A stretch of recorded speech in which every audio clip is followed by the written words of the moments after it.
สบายดีเนาะมื้อนี้แม่ค้าจะมาเว้าเรื่องผลิตภัณฑ์ของเฮาก็คือผลิตภัณฑ์ตัวนี้PP Happy One เนาะว่าผลิตภัณฑ์ตัวนี้มันมีคุณประโยชน์หยังแหน่มันดีหยังแหน่เนาะก็คือผลิตภัณฑ์ตัวนี้ของเฮา PP Happy One ของเฮาก็คือมันเป็นสมุนไพรที่ว่าดีพวกพยาธิติดต่อทางเพศสัมพันธ์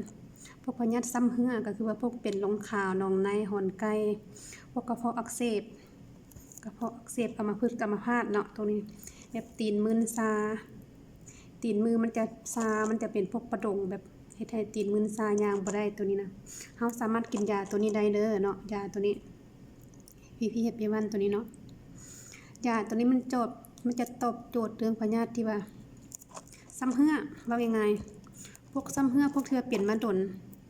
คือพวกของไก่หนองในนี่นะจะได้รับผลไวพวกลงขาวพวกเป็นเบาหวานพวกนี้นะพวกกระเพาะยาตัวนี้มันจะมี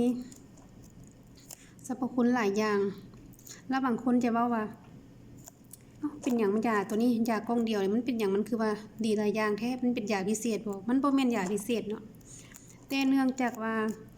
เฮาเอาผลิตภัณฑ์หลายๆตัวมาโฮมเฮากันให้มันอยู่ในกล่องเดียวกันนี้มันบ่ต้องยุ่งยากว่าเจ็บพันเจ็บนี่ต้องกิน4อย่าง5อย่างคือแบบเจ็บกระเพาะแน่เจ็บท้องน้อยแน่แบบเป็นแบบพยาธิลงขาวเป็นแบบจะได้พวกก่อนไก่พวกหนองในสินะ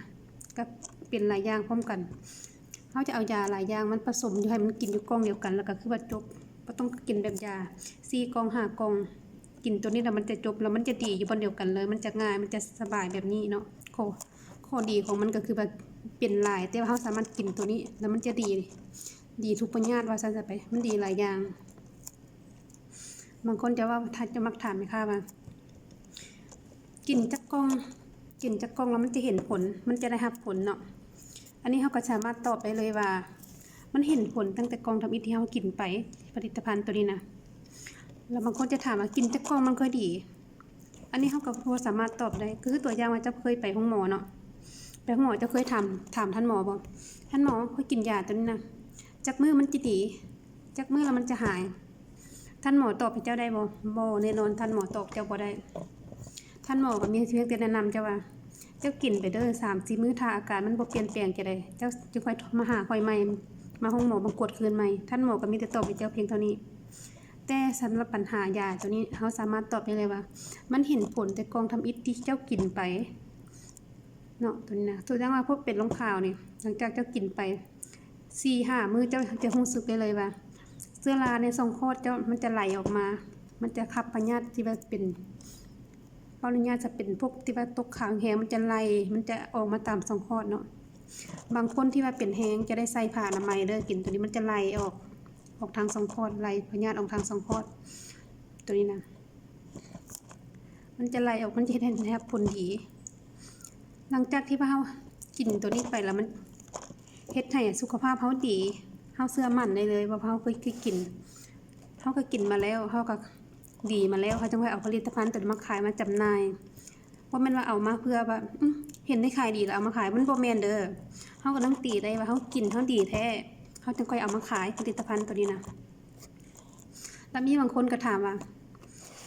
ห้านค้าอยู่ไสห้านอันนั้นอยู่ไสเฮาจะตอบได้ว่าเฮาขายทางออนไลน์เนาะ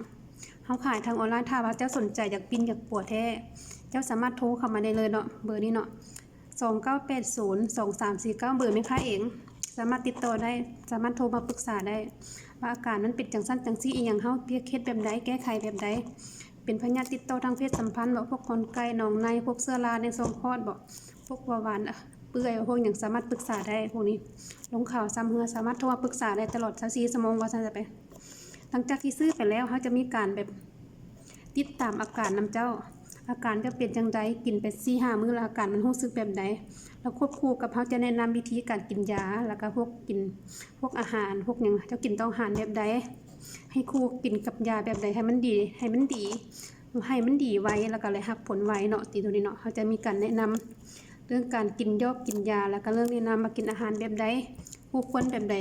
ให้มันได้รับผลไวนั่นแหละว่าง่ายๆแต่ละคนที่ซื้อไปเสียเงินไปมันบ่ต้องได้ให้อยากให้ได้อยากให้ลิ้นดี1 2ก็คือให้สุขภาพที่ดีกินให้มันรับผลให้มันเห็นดีแท้ตัวนี้นะ ทุกคนที่เข้ามาซื้อก็คือจะให้สุขภาพดีว่าง่ายแล้วเฮาขายไปเฮาก็จะขายให้แบบขายด้วยความที่ว่าจะให้ลูกค้าดีแท้ถ้าลูกค้าดีแท้เฮาก็ดีใจแม่นบ่เขาเจ็บเป็นมาเจ็บออดๆแอดๆมา4ปี5ปีแต่ก็มากินตัวนี้นะครับผลดีแล้วลูกค้าก็ไปบอกหลายคนต่อเขากินตัวนั้นนะกินตัวนี้ผลิตภัณฑ์ตัวนี้ดีมีบางคนก็ติดต่อลูกค้ามาให้เฮาก็มีหลังจากที่กินผลิตภัณฑ์ตัวเดียวพอกินไปแล้วเจ้าดีเด้ดีแล้วมันบ่เจ็บมันบ่เป็นเขาก็แนะนำว่ามาติดต่อหาคนนั้นคนนี้เขาก็ติดต่อมาให้เฮาก็มีตัวนี้ถ้าใครที่ว่าสนใจอยากได้ผลิตภัณฑ์ของเฮาก็สามารถติดต่อได้เบอร์แม่ค้าเนาะ29802349เนาะ29802349หรือว่าจะตีเข้าร้านค้าของเฮาคือขายเครื่องออนไลน์เนาะหรือว่ายาปัวพยาธิหนองในเฮาจะมีเพจอยู่ใน Facebook ให้เนาะตอนนี้มื้อนี้ก็ขอขอบใจหลายที่ว่าติดตามรับชมผลิตภัณฑ์ของพวกเฮาเนาะถ้าสนใจก็สามารถโทรติดต่อสอบถามได้เลยเนาะขอขอบใจ